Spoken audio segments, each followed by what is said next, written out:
Hello, my monsters and demons. In this episode, you guys know what it is. It's another tier video. This is the one that won the vote in the last video. I have a pinned comment down there. Go ahead and leave a comment on the pinned comment of which tier list video you want to see me doing next. I'll happily jump on it and be doing another one in the future. That's simple, but without any further ado, let's get into this one. We have the best villains of fantasy. Not really all of them are the best. I just have an amalgamation of villains from fantasy. To accumulate this list, I just kind of went across the internet and pulled from a few different rankings of the greatest fantasy villains. So these are not my personal favorite, hence why some of them will end up in D tier for me. But I did have to filter out some truly great fantasy villains because I did have to filter out some truly great fantasy villains because they're spoilers that they're a villain, and I didn't want to ruin someone's enjoyment of certain series. So you'll notice, I think, especially some fans of some certain fantasy series I've talked about here on my channel, that some really, truly amazing villains are missing from here. And I wanted to talk about them, but I cannot because, I don't want to ruin that they're the baddies. So without any further ado, let's go ahead and jump into this fantasy villain tier ranking list. First up, we have the OGs from Lord of the Rings, the people who set the bar for so long for what fantasy villains should and could be. And I pretty much am just going to start with the guy who threw Gandalf around a tower and hurt him for a while. The bad white wizard, Saruman. Saruman's great. He really is one of the great twists of classic fantasy of being a villain. Obviously, everyone knows it now, but you didn't right away when you jumped into Lord of the Rings, and it was really wonderful to help raise the stakes of, oh yeah, the forces of evil really are everywhere and they're all consuming, and it's truly great. But for me, I don't have much of an emotional reaction to Saruman, and for me, one of the jobs of a villain in fantasy is to make me feel something, whether it's hatred or just fear, something along those lines. And for Saruman, yeah, he's powerful, but I don't know, I just don't really feel the need to escape his presence or anything drastic like that. So I respect him and his influence quite a bit. I'm going to go A tier. So already I know I've made some people mad for not putting everything Lord of the Rings ever in S tier. And get ready to get a lot madder, because Sauron, for me, elicits zero emotional reaction. None. Except for mild confusion of why he tried to get so handsy with the guy. Why are you using your hand here? You got a mace. Really, Sauron is he's a big baddie. That's his whole thing. You don't have any personality from him. You do get a lot more info in him in the wider Tolkien tales, but really I don't have any, I don't know, in terms of just emotional reaction to him, there's nothing, although he excels in lore and history and backstory and motivation, so you understand him, but what is him? Him is not much. So for me, he's going to go B tier, and I'm going to get some real angry comments for that, and that's fine. And I'm going to make even more people more mad with what I'm going to do next. Darth Vader, largely considered the go-to, this should be how you do a redemption arc for a villain. But I entirely disagree with that idea because I feel like his redemption is completely unearned. He massacres children. And because he selfishly saves his own kid and not the entire planets full of people he's freaking murdered up to this point, he's redeemed to the point where he makes it to Jedi heaven. Yeah. No, absolutely not. Darth Vader's a great villain, though, in almost every aspect outside of that. Very intimidating. A lot of backstory to him. His actual fall arc is interesting, to say the least. And as a villain, there's just so much there. I'm going to put him in A tier. I just disagree with the idea that Vader is somehow this amazing redemption arc. He threw an old man in a hole, and now he's redeemed, apparently, for mass genocide. Okay, now we have what are largely considered the best-known villains for modern fantasy just because of how large and successful Harry Potter was. If you guys aren't old enough to remember Harry Potter at its peak in the early 2000s and late 90s, oh my god, it was everywhere. And these two were all the gossip, all the talk. Yes, we have some Game of Thrones people coming down the road as well. Oops, need to rearrange that. And I'm sure that they will bring about as much discussion in this video as these two will. But in terms of pop culture awareness, Voldemort and Dolores Umbridge are huge. Voldemort, for me, if I'm pulling from the books, is C tier. From the movies, maybe B. But really, I like him in the books but there's just not a lot there. I think a lot of people remember Voldemort more fondly because of the performance given to his character in the movies, but in terms of within the text, there's not a whole lot there. He has a personality, he's intimidating, he's decent, but really beyond that, I'm not really caring about Voldemort that much. I'm sorry, especially when compared to some of the real giants here. I'm just not feeling it. And I know what people are going to say. You just said from the text only, and you have Darth Vader here. Darth Vader's been in books, so fight me. And if someone's going to say he's a sci-fi villain, I'm going to cut you. I'm going to cut you deep. But now we have Dolores Umbridge, the most hateable person I think anyone's ever put to page in a kid's book. Just a vile, vicious, mean. I hate her face so much. Look at this freaking face. I don't mean the actress. I'm sure is a wonderful person. I'm sure the actress is fine. I did not mean that as a shot at the actress. I'm sure she's great. But what they did in her mannerisms and personality within the book and within the movie, truly spectacular. Honestly, if you want to know what I want in a villain and how I mark a villain being great in a page, if you make me just violently hate them, you are doing a great job. Or if you make me really like them, you're doing a truly great job. So for me, honestly, this is S tier. In my personal taste of what a villain should accomplish, I don't think there is someone who has elicited more reaction of just, I hate them, than Dolores Umbridge until I read Game of Thrones or A Song of Ice and Fire. I'm just putting that out there. And I know there's a lot of people who would have her down in A and maybe these three up in their S. But hey, this is about me and my tastes. And you're not allowed to tell me what my tastes are.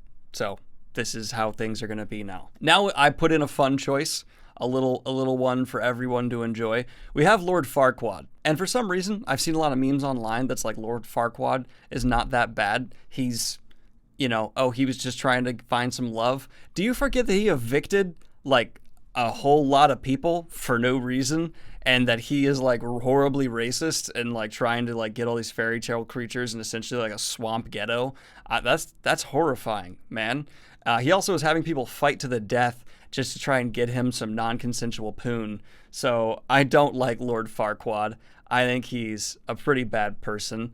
But in terms of villain, that's okay. I really don't like him. Good job. So as a villain, I'm going to put Lord Farquaad right there next to Sauron. Oh my God, not really. It's not easy. Yeah, I'm going to have a pretty like stringent list here. I'm pretty harsh when it comes to villains because I really got to hate your villains. Speaking of villains that I really hate, Ramsay. Wow. One of the villains from A Song of Ice and Fire that was translated very well to a Game of Thrones and is just as hateable in both, in my opinion. Absolute A tier. I don't want to get too in-depth for all the things he does because apparently YouTube scrubs the audio, and if I start talking about the certain things he did and like use words to describe them, I could be, demonetized. So I'm just gonna say he's a bad person who does gross things to people with dogs and his peen. So I'm not about him. I don't like him at all, and I think he's a wonderfully horrible villain. You hate him viciously and violently.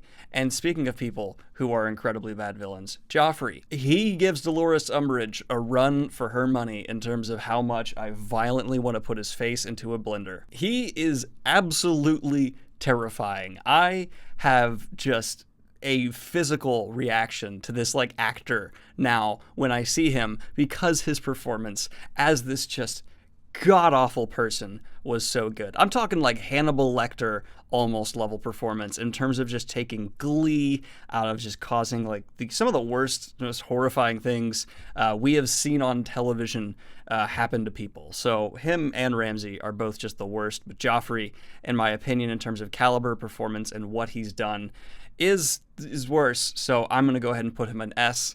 And he didn't have to rely on gore all the time. Ramsay relies on gore a little bit to be elevated to be so awful. Joffrey, it's just his fucking face. Now we have Cersei. And I find Cersei to be like one of those people who it's like you go back and forth on whether or not they're a villain. Same thing with like Jaime. Oh, why is it doing that? Same thing with like Jaime. You kind of go back and forth. Like, is Jaime horrible? But like Cersei, she falls into the, yeah, she's awful person. Well, Jaime tends to like pull out of it a little bit more. For me, I'm going to go ahead and put Cersei solidly in A again. I really think Cersei is, in terms of just like in some instances sympathizing with her, in other cases absolutely hating her. And this is actually like George R. Martin's strength as an author here displaying itself. I pulled 3 villains from his story and all of them are A to S, and that's because he makes his villains still human in some ways. Like even his most awful characters you relate to, maybe not Ramsay. I don't relate to Ramsay at all, but at least Cersei and Joffrey, there are moments where you're kind of like, yeah, oh no, and it's effective. He makes everyone a human being, and that to me is one of the requirements to be an S tier villain, except for Dolores. Dolores, but it's so impressive that I hate her that much that she's up there. Now we have the White Witch from Narnia. I know some people really love Narnia and will defend it, but for me the allegory is so blatant. The just here's what's happening and here's what she represents is not clever, it's lazy. I feel like if I'm being generous, I'll give her C. But in reality, I do think she's the weakest villain on this list, so I'm going to go D here. And that's I guess, my biggest problem with Narnia as a whole. It's just nothing is subtle. Everything is so in your face. I'm like, I get it. And so I don't know. I just can't love her as a villain. If it was delivered more subtly, I've really liked some Christian themes in my fantasy. Tolkien, wonderful example of that. But Narnia for me is just never, ever going to be there. I don't know. And I've read like the first 3-4 books, I think. I just can't get beyond that. Now we have Randall Flagg from the Stephen King universe. And man, oh man, talk about a villain who I'm still constantly having evolving opinions about and learning more, and is so subtly and wonderfully woven into things. He's truly spectacular, and I'm surprised to sometimes learn things that happen within the Stephen King universe are him. So he's so good at just being this ominous figure.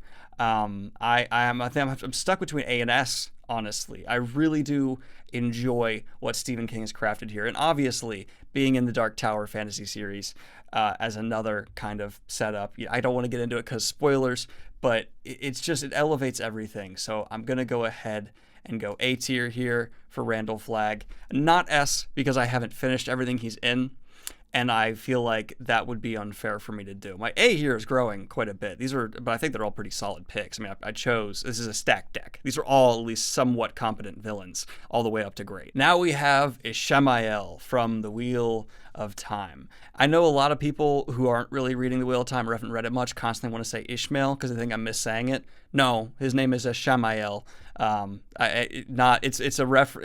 That's a whole other video. But you know what I'm saying? It's Ishamael. And for me, he's an obvious S tier. He's the strongest villain of the Wheel of Time. He is a different kind of spectrum of what villains can be, where he is very justified. The logical conclusions he has are not wrong. Like, he's right, which was a bold choice for Jordan to make. And like when he spouts his philosophy later on, you're like, yeah, especially upon rereads of the series and once you get the full mythos of the Wheel of Time. And that's what makes him so fascinating to me. So for me, Ishamael is an S tier because he's so human. He's so filled with complex emotions. There's lore and backstory and history there. There's intimidation, there's power, and there's justification.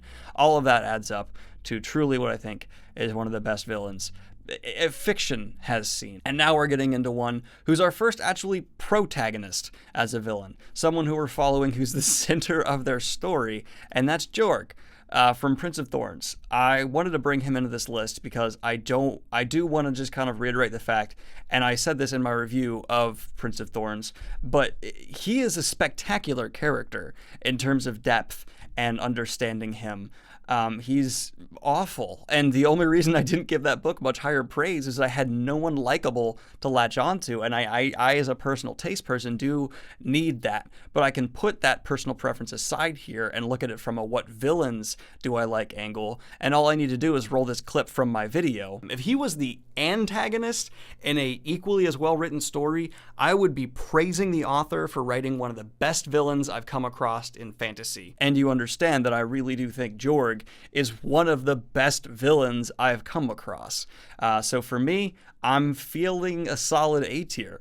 I haven't finished all of his works, so I can't elevate him to S. I understand there's somewhat of possibly a redemption arc in the books I haven't read for him, but from where I'm standing right now and understanding his character better than a lot of the villains on this list because of just how monstrous he is, for me, he's an A tier. Because following him, being in his head for so long, really gives you a level of understanding of this little teenage sociopath that I dig it 100%. I'm down. I'm feeling it. I like you, Jorg. You're great. And that is my villain fantasy list. What villains did you want to see on the list that didn't quite make it? Be wary if it is a spoiler that they are a villain. Please mark your comment as so, and let me know what you thought of my tier list as a whole. If you can't tell, I have a very strong preference for emotional reaction to villains, and that's why, like, the ones lower down, I'm just like, I don't feel anything from you at all. I really don't. I'm sorry. But that is my villain tier list. Like and subscribe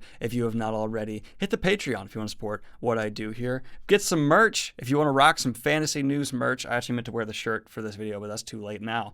And have a good one, y'all. Peace.